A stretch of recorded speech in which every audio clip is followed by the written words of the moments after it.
আমার পরম শ্রদ্ধেয়,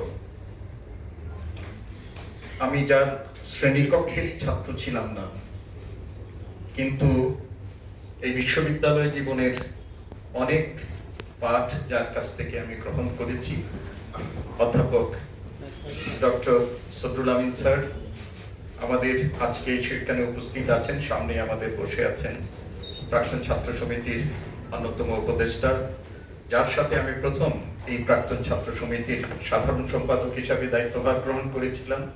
উনি ছিলেন সেই মেয়াদে সভাপতি। গণপ্রজাতন্ত্রী বাংলাদেশ সরকারের সাবেক সচিব জনাব আব্দুর রাজ্জাক। নুরুর রহমান খান স্যার এসেছেন, বাংলা বিভাগের আমাদের অবসরপ্রাপ্ত অধ্যাপক, এবং আমি তার অত্যন্ত স্নেহধন্য। আমাদের সামনে উপস্থিত আছেন আমাদের মাহফুজ স্যার বিভাগের সদ্য অবসরপ্রাপ্ত এবং অনারারি অধ্যাপক শাহজাহান মিয়া স্যার এসেছেন, যার সাথে আমি বেশ কয়েক বছর ধরে ঘনিষ্ঠভাবে বাংলাদেশ এশিয়াটিক সোসাইটিতে কাজ করছি। স্যারও আমার প্রতি তার যে ভালোবাসা, সেই ভালোবাসার জন্য এখানে উপস্থিত হয়েছেন। আমার বন্ধুদের মধ্যে ফকির ফারুক সহ এখানে অনেকে উপস্থিত আছেন, বিভিন্ন বিশ্ববিদ্যালয় থেকে অনেকে এসেছেন। আমাদের অ্যালামনাই অ্যাসোসিয়েশন কার্যকারী কমিটির সম্মানিত সদস্যবৃন্দ আছেন, এবং আমি দেখতে পাচ্ছি আমাদের বিভাগের প্রয়াত শিক্ষক অধ্যাপক এ.কে.এম.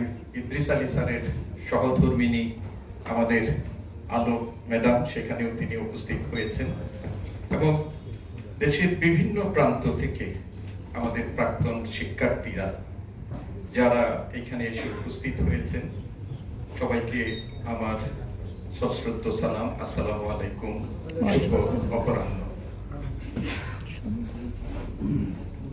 আমি সাধারণত লিখিত বক্তব্য পাঠ করি না, এবং তাতে খুব বেশি স্বাচ্ছন্দ্য বোধও করি না, কিন্তু আমি আজকে সকালবেলা থেকে অনেক চিন্তা করেছি। আমি আজকের আমাকে কেন্দ্র করে যে ধরনের আয়োজনটি হচ্ছে, সেই আয়োজনে আমি কি বলবো।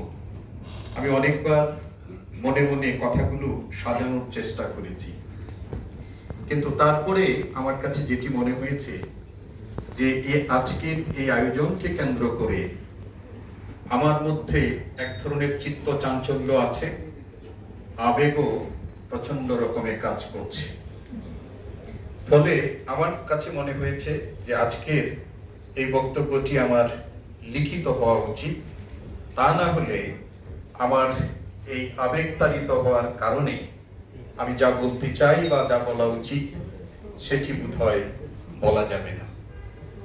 তো সেই কারণে আমি দুপুরবেলা বসে একটা বক্তব্যের খসড়া তৈরি করেছি, এবং যেটিতে আমি আগেই বলেছি যে খুব স্বাচ্ছন্দ্য বোধ করি না, তারপরেও এখন আপনাদের সামনে আমার লিখিত বক্তব্যটি উপস্থাপন করছি।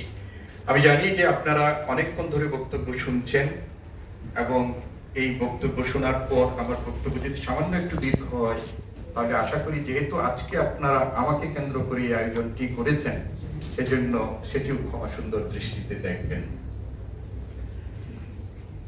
সম্মানিত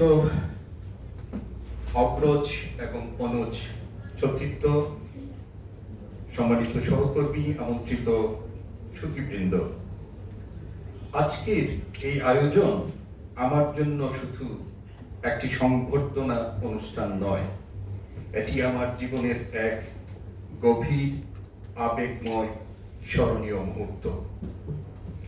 মানুষ জীবনে নানা পরিচয় ধারণ করে, কখনো শিক্ষক, কখনো প্রশাসক, কখনো গবেষক, কখনো কোনো প্রতিষ্ঠানের দায়িত্বশীল ব্যক্তি হিসেবে। কিন্তু কিছু পরিচয় আছে যা হৃদয়ের গভীরে চিরস্থায়ী হয়ে থাকে। আমার ক্ষেত্রেও এর ব্যতিক্রম নয়।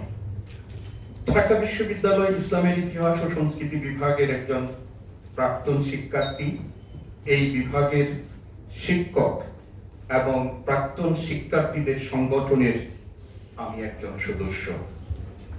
এই পরিচয় আমার জীবনের অন্যতম গর্বের এবং সবচেয়ে আবেগের পরিচয়গুলোর অন্যতম।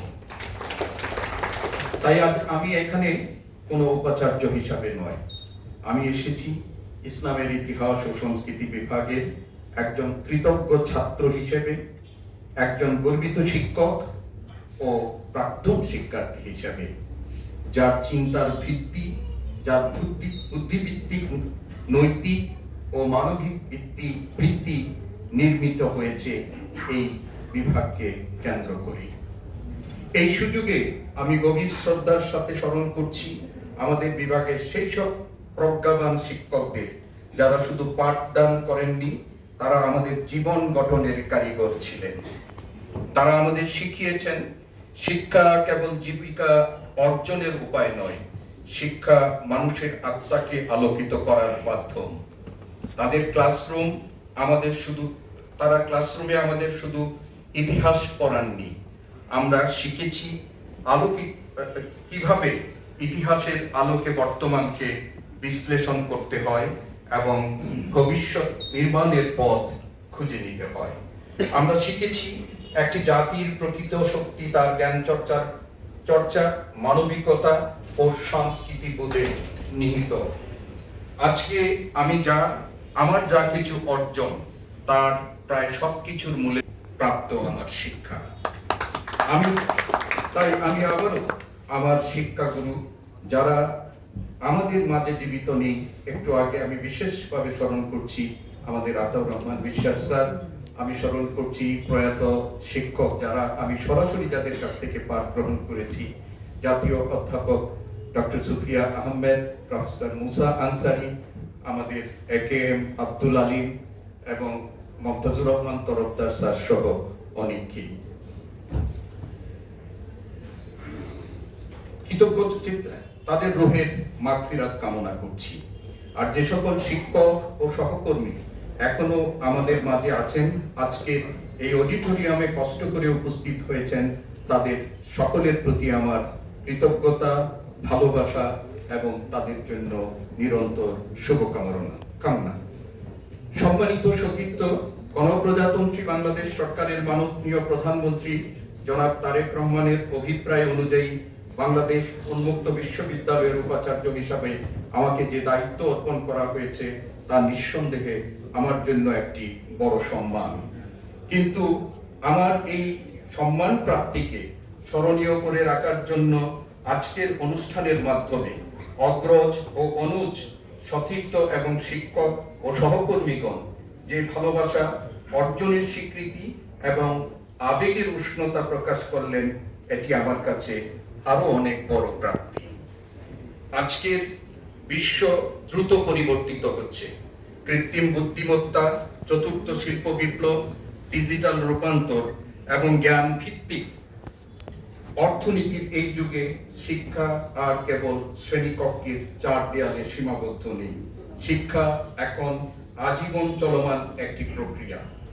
আর এই বাস্তবতায় বাংলাদেশ উন্মুক্ত বিশ্ববিদ্যালয়ের ভূমিকা অত্যন্ত গুরুত্বপূর্ণ। আপনারা জানেন, বাংলাদেশ উন্মুক্ত বিশ্ববিদ্যালয় বাংলাদেশের কেবল একটি বৃহত্তম পাবলিক বিশ্ববিদ্যালয় নয়, এটি আজ শুধু বাংলাদেশের শুধু একটি বিশ্ববিদ্যালয় নেই, এটি লাখো মানুষের দ্বিতীয় সুযোগের নাম, বাংলাদেশের প্রান্তিক জনগোষ্ঠীর আলোর পথ। একজন কৃষক, একজন শ্রমিক, একজন গার্মেন্টস কর্মী, গৃহিণী কিংবা প্রত্যন্ত অঞ্চলের মানুষ যিনি প্রচলিত বিশ্ববিদ্যালয়ের পড়ার সুযোগ পাননি, তাদের জন্য যেন শিক্ষার, বিশেষত উচ্চশিক্ষার দ্বার উন্মুক্ত থাকে, সে লক্ষ্য নিয়ে প্রয়াত প্রধানমন্ত্রী বেগম খালেদা জিয়ার উদ্যোগে 1982 সালে বাংলাদেশ উন্মুক্ত বিশ্ববিদ্যালয় 1992 সালে বাংলাদেশ উন্মুক্ত বিশ্ববিদ্যালয় যাত্রা শুরু করেছিল। খালেদা জিয়া মনে করতেন শিক্ষা কোনো বিশেষ শ্রেণীর একচেটিয়া অধিকার হতে পারে না, শিক্ষা হবে সকল মানুষের মৌলিক ক্ষমতায়নের হাতিয়ার। বাংলাদেশ উন্মুক্ত বিশ্ববিদ্যালয় বর্তমানে 12টি আঞ্চলিক কেন্দ্র, 63টি উপ আঞ্চলিক কেন্দ্র এবং 1500-এরও বেশি স্টাডি সেন্টারের মাধ্যমে দেশে এবং বাইরে 7টি দেশে 3 লক্ষাধিক শিক্ষার্থীর শিক্ষা কার্যক্রম পরিচালনা করছে। আজকের দেশীয় ও বৈশ্বিক বাস্তবতাকে সামনে রেখে উন্মুক্ত বিশ্ববিদ্যালয় এখন প্রযুক্তি নির্ভর ও অন্তর্ভুক্তিমূলক শিক্ষা ব্যবস্থাকে শক্তিশালী করার লক্ষ্যে কাজ করছে। প্রিয় বন্ধুগণ, আমরা এমন এক সময়ে বাস করছি যখন জ্ঞানই হচ্ছে সবচেয়ে বড় শক্তি। প্রযুক্তির বিস্তার বিশ্বকে বদলে দিচ্ছে, কিন্তু আমি দৃঢ়ভাবে বিশ্বাস করি প্রযুক্তি তখনই কল্যাণ বয়ে আনবে যখন তার সঙ্গে মানবিকতা, নৈতিকতা ও ইতিহাস বোধ যুক্ত হবে। আমি মনে করি আমাদের জন্য প্রয়োজন এমন শিক্ষা যা আমাদের মানবিক বোধকে জাগ্রত করে, আমাদের সহনশীলতা শেখায়, সভ্যতার বিকাশ শেখায়, বহুত্ববাদকে শ্রদ্ধা করতে শেখায় এবং মানুষকে মানুষ হিসাবে মূল্যায়ন করতে শেখায়।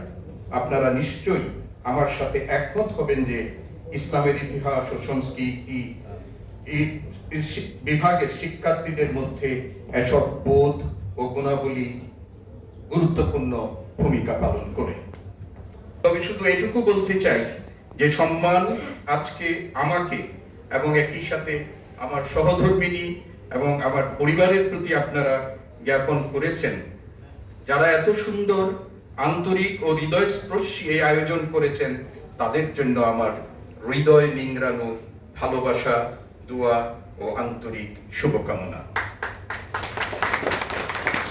আজকের এই অনুষ্ঠানে যোগ দিয়েছিলেন ঢাকা বিশ্ববিদ্যালয়ের সাবেক উপাচার্য অধ্যাপক নিয়াজ আহমেদ খান, যার সাথে কলা অনুষদের ডিন হিসাবে আমি ১.৫ বছর কাজ করার সুযোগ পেয়েছিলাম।